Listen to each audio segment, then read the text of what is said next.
Cubaan penerusi. Cubaan panel 1. Cubaan panel 2. Cubaan panel 3. Tajuk forum kami pada hari ini ialah Perangi Edis tanggungjawab semua. Selamat sejahtera sidang hadirin sekalian. Keselamatan adalah sesuatu yang mesti diutamakan walau di mana pun kita berada, baik di rumah, di tempat kerja atau di mana-mana jua. Bagaimanapun, kita sering nampak bahawa keselamatan kita boleh terancam pada bila-bila masa tidak mengira waktu dan tempat. Seperti kata pepatah, malang tidak berbau. Malahan, di tempat ini juga keselamatan kita belum tentu terjamin jika kita tidak sentiasa berwaspada dan mengambil mudah tentang keselamatan diri. Pada hari ini, kita tidak akan membicarakan kes isu keselamatan yang berpunca daripada pengandas meragi mati, perompak, kemalangan jalan raya dan lain-lain isu keselamatan yang serius. Tetapi, kita akan membicarakan isu keselamatan yang berpunca daripada serangga kecil. Percaya atau tidak, serangga yang saya maksudkan ialah nyamuk Aedes. Lantaran itulah tajuk Perangi Aedes tanggungjawab semua menjadi tajuk pilihan forum kita pada pagi ini. Untuk pengetahuan semua, denggi kekal sebagai ancaman kesihatan di Malaysia ketika COVID-19. Oleh itu, marilah kita sama-sama fahami dan bertindak agar keselamatan kita terjamin dan hidup dengan aman dan sejahtera. Untuk itu, saya telah menjemput 3 orang ahli panel yang akan membicarakan isu ini dengan lebih mendalam. Saya memperkenalkan ahli panel yang pertama di sebelah kiri saya, Saudari Hoja Rom. Kecil-kecil cili padi, walaupun kecil tetapi pentah berbicara. Seterusnya, di sebelah kanan saya, Saudari Lim Pei selaku ahli panel yang kedua. Apa khabar, Saudari?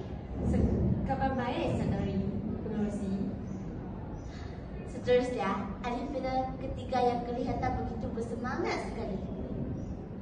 Baiklah, sebelum kita melangkah dengan lebih jauh, saya mempersilakan ahli panel pertama untuk menjelaskan definisi penting yang terdapat dalam tajuk forum kita pada hari ini. Terima kasih kepada saudari penerusi. Selamat sejahtera saya ucapkan kepada semua hadirin sekalian. Perangi Aedes tanggungjawab semua adalah bermaksud membanteras atau menangani isu demam denggi yang berpunca dari gigitan nyamuk Aedes.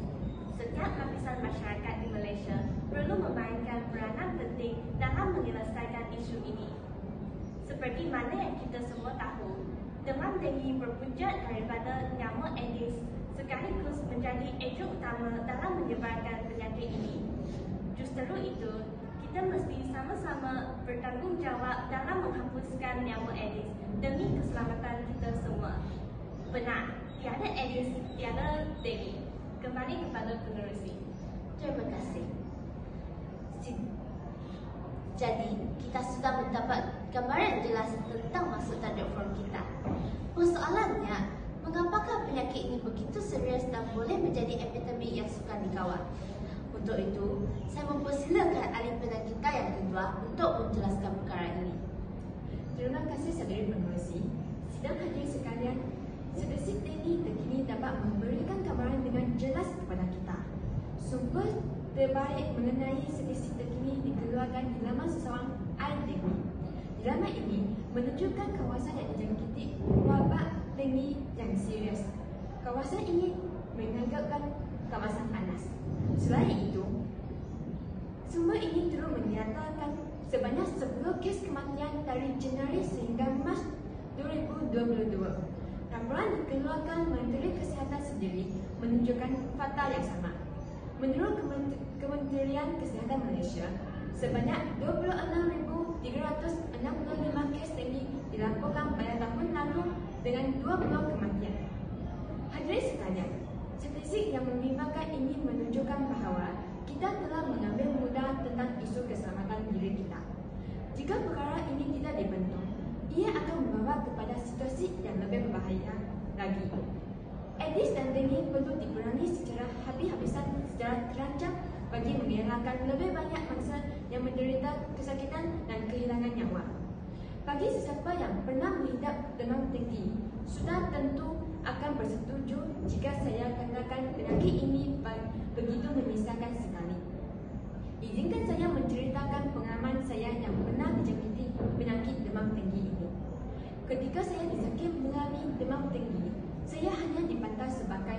sakit luar sahaja dan belum dimasukkan ke wad. Tetapi selepas saya mengalami muntah beratan, sakit perut, kerap susah nafas, sekaligus menyebabkan saya kurang bernafas, saya terus masuk ke wad. Saya berasa sejuk dan pada tangan dan kaki dan kelihatan saya panjat sekali. Tanda-tanda merah kelihatan pada kulit saya. Doktor berkata saya bernasib baik kerana mendapat rawatan awal dan jagaan rapi. Jika tidak, saya pasti tidak akan berada di sini pada hari ini. Ringkasnya, penyakit ini sangat berbahaya dan boleh merenggut nyawa ketika kita tidak komited memeranginya. Kembali kepada pengurusi. Terima kasih kepada ahli penyakit kedua yang membuktikan penyakit ini mudah merebak dan menyebabkan pesakit menderita dan boleh merenggut nyawa. Seperti yang kita tahu, penyakit ini boleh dibendung jika nyamuk Aedes dihapus selaras dengan slogan tiada Aedes, tiada dengki. Bagaimana pula pandangan ahli penyakit ketiga dalam usaha membendung dan menghapuskan nyamuk Aedes ini? Dipersilakan. Terima kasih saudara pengerusi.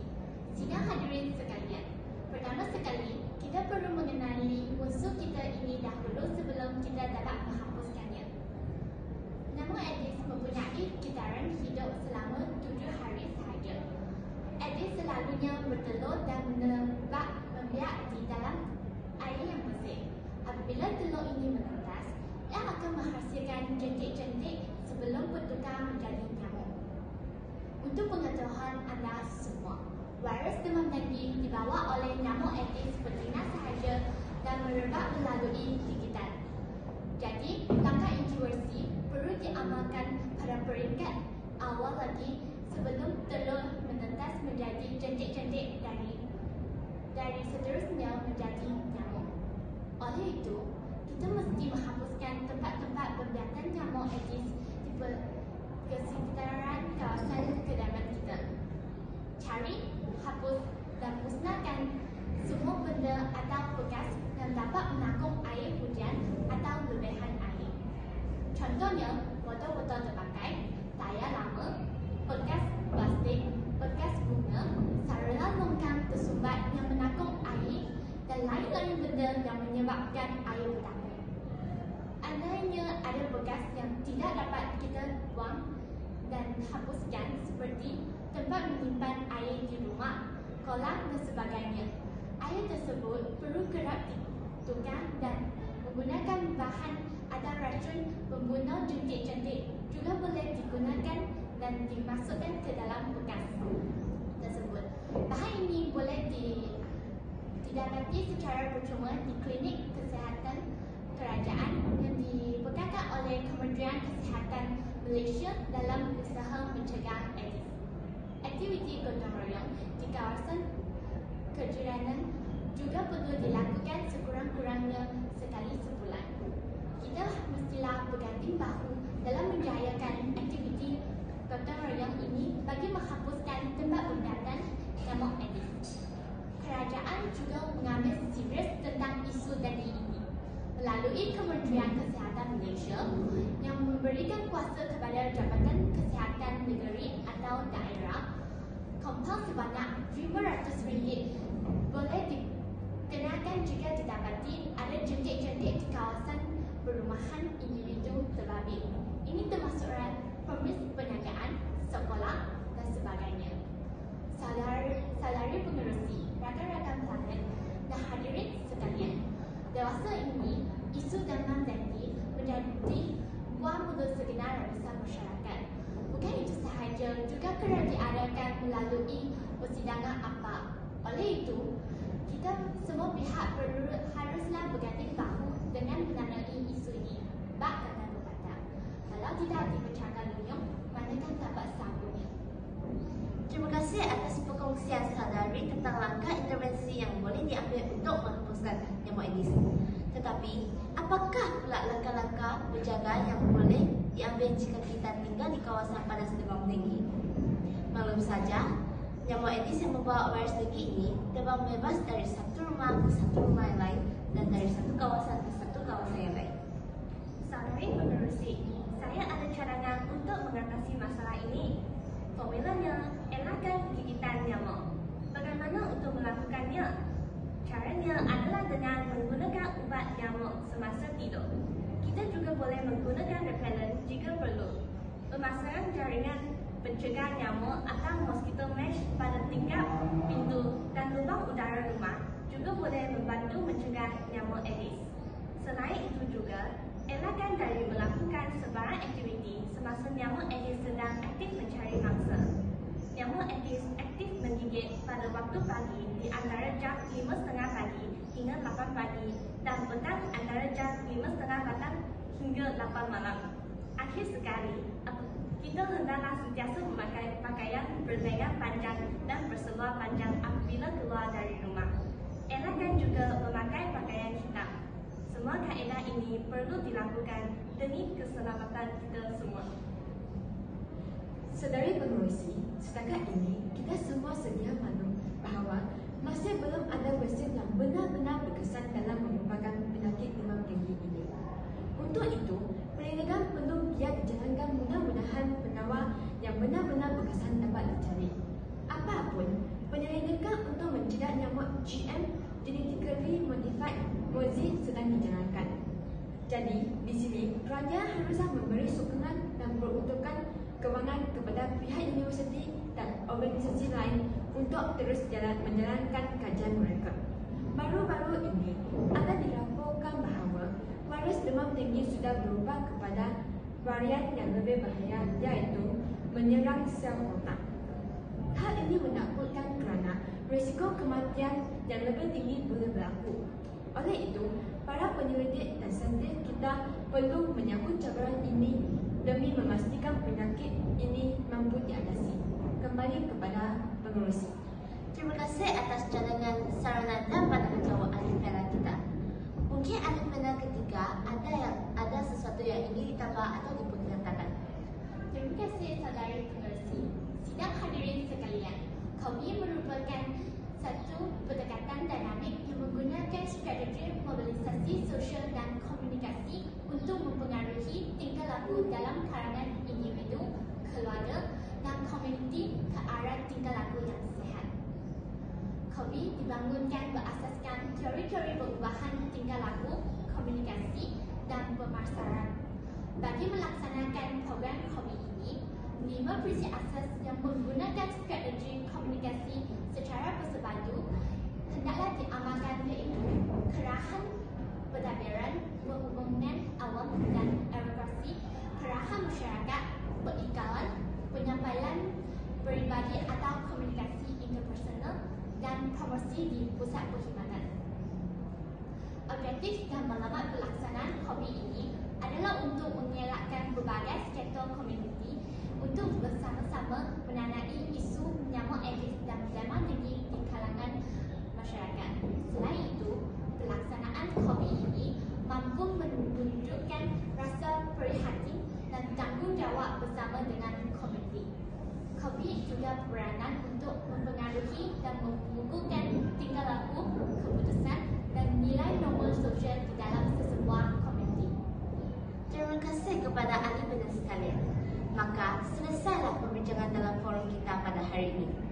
Dalam masa sedikit ini, saya mempersilakan ahli panel kita untuk memberikan rumusan ringkas tentang tajuk perbincangan kita. Dipersilakan.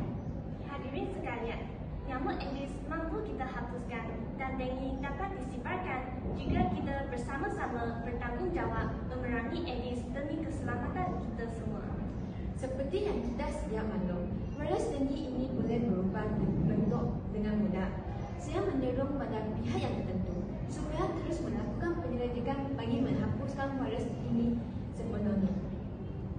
Saya bersetuju dengan ahli panel 1. Memang benar, semua lapisan masyarakat perlu bersatu dan bersama-sama untuk memerangi Aedes dan denggi. Pelaksanaan COVID dapat membantu membentuk perpaduan untuk satu tujuan yang sama.